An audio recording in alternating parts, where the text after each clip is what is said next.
दोस्तों आपके एलपी जितने भी कैंडिडेट हैं वो इंतज़ार कर रहे होंगे कि उनका जल्दी रीशेड्यूल हो। लेकिन इसी बीच आपके कांस्टेबल के जो आरपीएफ कांस्टेबल के आंसर की जारी किए गए हैं। ऑब्जेक्शन रेज करने का समय 28 तारीख को दिया गया है। लगभग सभी लोग ने देख लिया है और रैंकर गुरुजी पे सभी ने अपना लगभग लोगों ने जो है वो डेटा डाल दिया है। 1 लाख प्लस लोग दिया है। तो जो सीरियस बंदे हैं वो लगभग जिनका कि डेटा आ गया है। तो इसके बाद आपका कट ऑफ क्या हो सकता है, इस वीडियो में चर्चा करेंगे। देखिए, अगर हम सबसे बड़ी चीज़ की बात करें कि वैकेंसी की, तो वैकेंसी आपकी जो है वो 4200 है, ठीक है, 4200 प्लस है, यानी कि अप्रॉक्स 4200 मान लेते हैं। सिलेक्शन जो है वो पीटी के लिए यानी कि फिजिकल के लिए होगा 42,000 लोगों का। अब जब ये 42,000 लोगों का सिलेक्शन होगा तो जो कट ऑफ है वो एवरेज से थोड़ा-सा ऊपर जाएगा, ठीक है। अब अगर हम कट ऑफ की बात करें तो सबसे बड़ी चीज़ ये है कि यहाँ पे जितने भी लोगों ने रजिस्टर किया है, तकरीबन आप देखेंगे कि 1 लाख प्लस लोगों ने रजिस्टर किया है। और जिसमें कि बताया जा रहा है यहाँ पे जो डेटा है वो 42,000 तक ही मान लेते हैं। तो यानी कि ये आपका डेटा 66 से एवब जो है वो लगभग इतने लोगों का है, 38,055 लोगों का है, ठीक है। जिसमें कि जनरल ओबीसी जो है वो यहाँ पे देखिएगा ये टोटल है, जिसमें कि यूआर का इतना है, फिर ओबीसी का इतना डेटा है। तो इसी को एक एवरेज डेटा मान लेते हैं कि इसी के अकॉर्डिंग, चूँकि जितने भी पढ़ने वाले कैंडिडेट हैं लगभग 90% इस डेटा को फॉलो करते हैं या ये उन्हीं का डेटा है।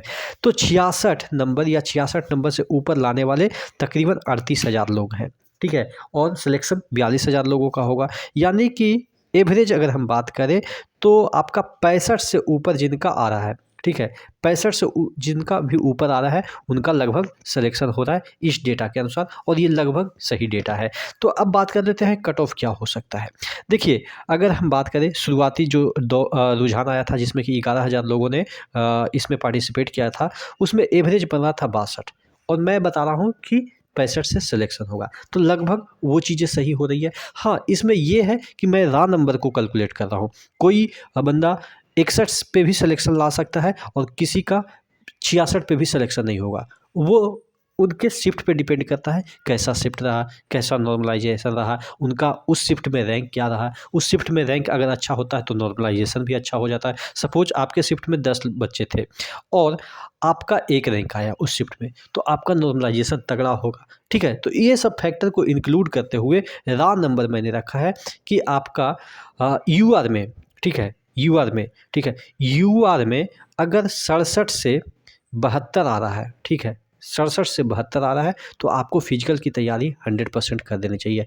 67 से ऊपर आ रहा है तो आप सिक्योर हैं। उसके बाद अगर ओबीसी की हम बात करें तो तकरीबन 65 से 70 के बीच ही कट ऑफ जाएगा। एससी की बात करें तो तकरीबन यहाँ पे 62 से 67 जा सकता है एससी का।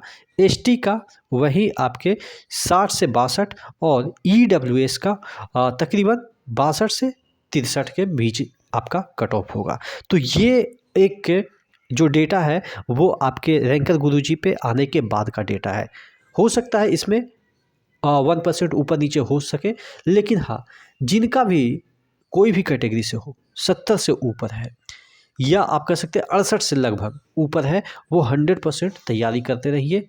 चूँकि यहाँ पे अगर बच्चे बाद में क्या होता है ना कि इसमें नोटिफिकेशन में इन्होंने दे रखा है कि अगर बाद में हमको बच्चे कम पड़ गए तो हम पीछे से बैक से बुला सकते हैं कट ऑफ नीचे करके। तो ये अगर पहली बार आपका कट ऑफ में नहीं क्लियर होता है तो हो सकता है कि सेकंड बुलावा में आपका आ जाए, ठीक है। बच्चे अगर उस तरीके से नहीं पहुंच पाए या उस तरीके से फिजिकल नहीं निकाल पाए तो आपको फिर से कॉल किया जाएगा, तो उस समय आपके पास टाइम भी नहीं मिलेगा, ठीक है। तो अभी से तैयारी करते रहिए। हाँ, जिनका 60 से नीचे है उनका भी चांस है, लेकिन बशर्ते कि वो टॉप रैंकर हो अपने शिफ्ट में, उनका शिफ्ट तगड़ा हो, तो इस तरीके का सिनेरियो है। लेकिन हाँ, जो 68 से ऊपर है लगभग सिक्योर है। आप क्या सोचते हैं नीचे कमेंट बॉक्स में कमेंट करके ज़रूर बताइएगा। नेक्स्ट वीडियो में मिलते हैं, तब तक के लिए जय हिंद।